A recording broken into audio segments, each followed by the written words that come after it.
And now, here's your host of Shaping Success, Wes Tankersley.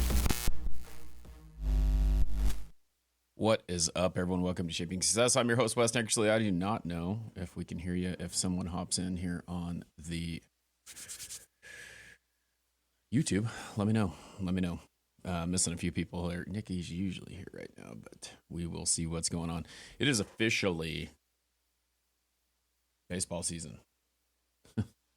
Rough game last night. I am not a 49ers fan. I am a Giants fan. That is for sure. But, I was kind of hoping that the 49ers would win that game last night. So if you saw the game yesterday, Nikki, how are we doing? Can we hear here? Because I did not hear the intro music, so just kind of weird. We have these technical difficulties every single time, it seems like. But that is the way that it goes. So last night was the game, right? I know not everyone watches football, but it was the big game, and 49ers lost. It was a good one. It was overtime. It was okay. It was kind of what I expected the way that it was going to go. But in light of the Super Bowl being over, as I said in the beginning, baseball season has started, which those of you who know me know that, I am a big baseball fan, big baseball coach. I was a baseball coach. You can see a couple of the teams I coached over there. So what I like about baseball versus what I like about football, I was a pretty good player. I was a decent player in football. I don't want to brag about like who I was when I played football, because I obviously did. If you listen to me, got a scholarship to play football in high school, but I really love baseball. And baseball was one of those things that just, it kept me going. It was something that for some reason, like I talk a lot about like not quitting and not, giving it everything you've got and all that stuff, but it's not as loud, but I hear. Okay. Well, fun. We can adjust that later, I suppose. It's kind of weird. I don't know what the hell's going on. We'll figure it out. But anyway, when I was a little kid, my first little league team, I was playing baseball as a kid, and I was on a team where I didn't get to play a lot. I wasn't really good. I never was really a great baseball player, but I was okay. And when I was, I think probably in the third grade, I played Little League, and then I actually quit the team. It was the only time that I ever quit, and I don't know why my dad didn't stop me from quitting, because, he stopped me from quitting later in football and life and told me that I could never quit anything that I started. So kind of interesting to see how that went, but they didn't allow me to play, and I was just kind of bummed out and whatever. Lesson learned. But later on, when I got into like the fifth grade and how I hated baseball and I wasn't going to play, and then all of a sudden I went back in and I started to play again, I realized I really loved it, and I was pretty decent. And I think that was just at a different time in my life when, you're a third grader, you don't really know. But through high school, I always thought I was going to be a teacher and a coach, which I ended up being later on and don't do anymore, because I found that there was a lot of things that I didn't like about it and why I did it. And it wasn't a good enough reason to continue to do it. But I learned a lot of things as a coach and thought back on in high school, like why I didn't play and those types of things, and how a lot of times we go into this, and it's funny, you listen to these baseball coaches or just coaches in general and kids like that who come into the game and like they just automatically think they can play, that their parents think that they're better than other ones, that they know more than the coach and this and that and blah, blah, blah, blah, blah. And kids would come in and they'd talk about how they were better and they don't know why they're not playing, but they wouldn't come talk to you. They'd just go home and listen to their parents tell them things and stuff like that. I was kind of that kid. We always thought that we were better. We always worked harder, but we weren't talented. And that was kind of the hard part, was like having to deal with the fact that you're not as talented as someone else, because a lot of times you have those gifts, and what you have to realize is that you must work harder than most people sometimes in order to accomplish the goals that you want to accomplish. And so we'll do a few baseball quotes here this morning. One of the things that I really love about baseball is the fact that it is a game of failure, because we talk a lot of times about failure being something that we can't control, we can't do, we can't it's a tough thing, right? Like failure is something that you want to quit. It's not working out. Let's quit. And just like I quit that time, when I was in, Little League, it was like, I could have overcame that. I could have worked harder. I could have done more. I could have done whatever. But if you think about a baseball player, okay, and this is kind of a cliche thing. I feel like I say it over and over again, but they get up to bat 4 times. And if they hit, 1 out of 4, they're pretty decent. If they hit 2 out of 4, they're really good. If they hit 3 out of 4, they're really good. If they go 4 for 4, they're really good. But a good batting average, 3 out of 10 times, because 300's the kind of gold standard or whatever. Right? If you're above a 300 hitter, you're pretty damn good, which means that you've been successful 3 out of 10 times, right? Which is amazing to think about that. But what you have to be willing to do is if you go up there the first time and you get up to bat and you strike out, you have to make an adjustment. And if you don't, then you'll strike out again. And so that's what I love about it. Like there's lessons in the game all day, every day. What did you do? How can you make an adjustment? How can you be better? How can you hit the ball again? And that's what's really cool about baseball for me. And so you go through it and I just think about it, and there's some funny ones on here. There's some quotes that are pretty good here. But think about it, okay? Think about that. There may be people, this is from Derek Jeter, okay? There may be people who have more talent than you, but there is no excuse for anyone to work harder than you do. And I believe that, okay? I know that things get tough every once in a while, and you want to give up, and you fail, and you think that that's the end of the road. But you can always work harder than the next person, and you need to remember that you need to leave it all on the table. And if you haven't, what can you do to do that again? What can you do to be successful? Did you do everything you could? And part of life is being willing to try again, right? The moment that you fail is the moment that you quit. So your work ethic is something that you have to live with. It's like integrity. It's like something that if you knew that you went out there every single day and did the very best thing that you could do, no matter what, you can be happy with yourself, whether the result is not finishing or not getting it done, but did you give it all that you got? And I think that that's the hardest part is like, a lot of times we're just like, I don't have any more. And we realize that maybe we have a lot more in the tank than we thought we did, right? I've talked a bit about David Goggins and how I listen to him and how he just pushes his body no matter what, which kind of goes into this next one. You can't win unless you know how to lose, right? Unless you know what it takes, okay? Nikki says, work ethic is an equalizer. You can't just rely on talent. And it's amazing how that happens. I want you to think about, like, if you played sports or anything in life, think about the person who is the most talented in the room, okay? Think about it. My daughter, and I'll use those because these are kind of like life things with me.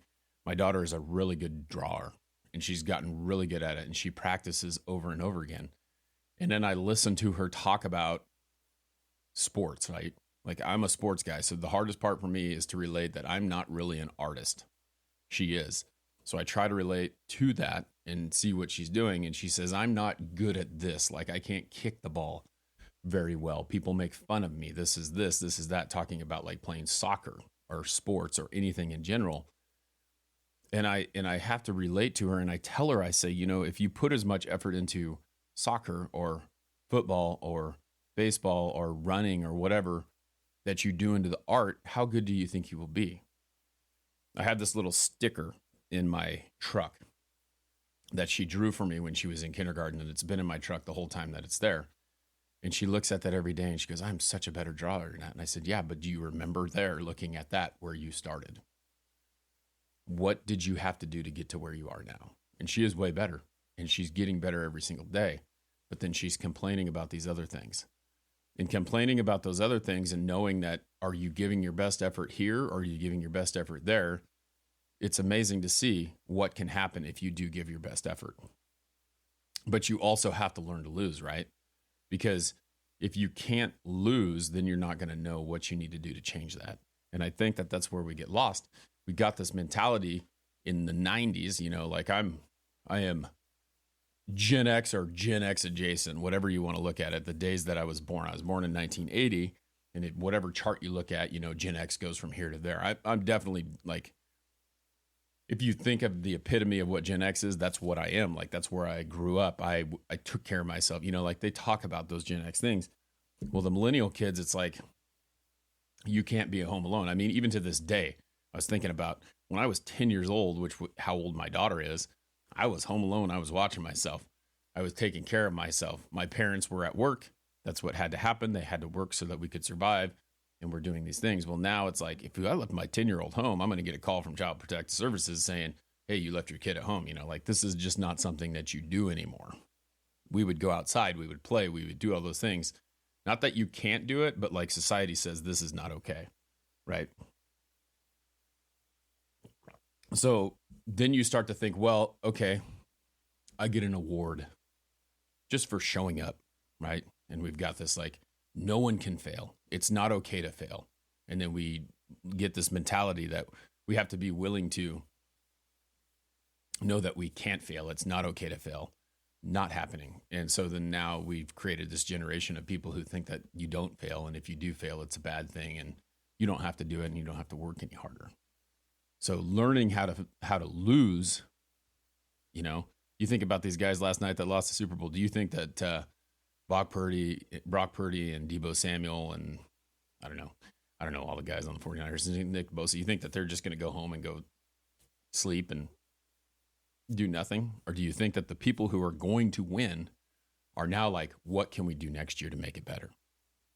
What can we do to be better? So they've got some time off and they're getting ready to move forward and reinvent the wheel and try again because they're not going to just quit. So that's kind of the thing about sports. It's just crazy. Let's see if we can find another couple ones here before we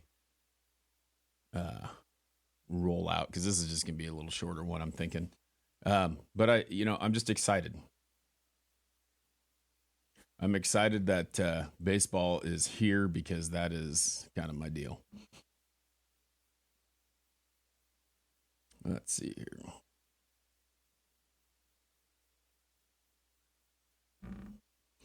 Aroldis Chapman. You guys know who that is? This guy, this is a good one. This is kind of along the same things that we're doing right now, but he's a guy who can throw over 100 miles an hour. Well, I mean, Nolan Ryan could do that too, but Nolan Ryan, one of the greatest pitchers of all time.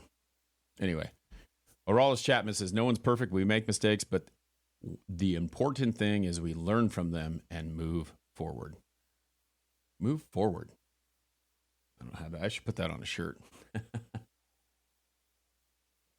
That's one of the things that we have to be willing to know, that even though we make that mistake, it's still possible to continue to keep going and move forward.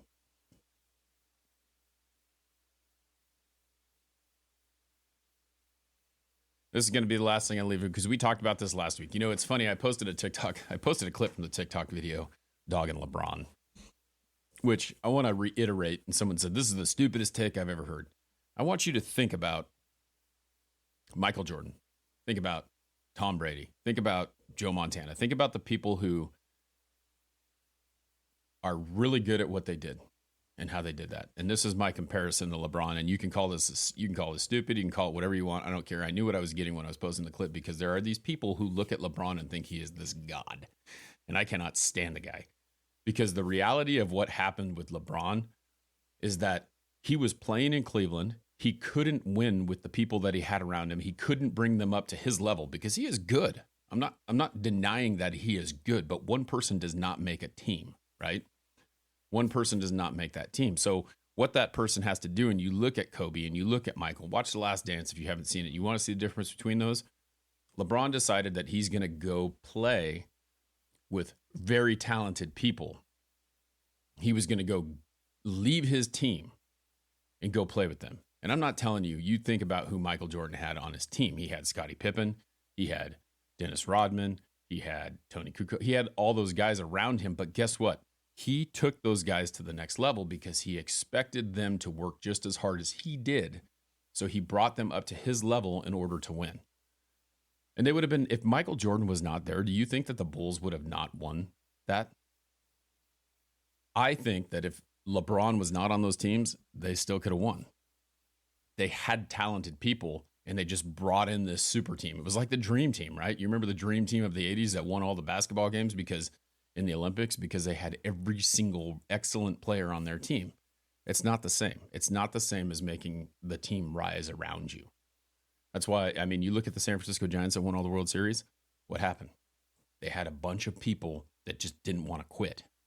And they made each other better instead of just being, here's Barry Bonds. Like, you know, see what happened with Barry Bonds when they tried to beat the Angels in the World Series? Didn't do it just on one guy. So you can have as much talent as you want, but you can't beat that work ethic. Okay? So that's kind of the difference I feel like between them. But being able to do whatever you possibly can to work harder the next day. Okay? That's kind of it, you know. I want you to think about that today. We'll talk tomorrow a little bit more. Little short one, but I'm excited for baseball season. Super Bowl season is over. Football's done for a little while. But I can guarantee you this. The people who lost that game last night, just like the people who won that game last night, are not sitting on next year waiting to happen. They're going to celebrate for a week, and then they're going to get back to work. And that's all there is to it. People who win do that. People who work hard don't quit. So go out there today and think about what it is. If you fail at that goal that you set today, be willing to go out there and try again. Be willing to go out there and make yourself better. Remember that even though you strike out, you got another shot. You get another at bat. You may run out of those at bat sometime, but they are there right now, and do everything you possibly can in your power to be the best that you can be today, no matter what it is that you're doing, so that you can be proud of what you did. Till next time, I challenge you to find the shape of your success.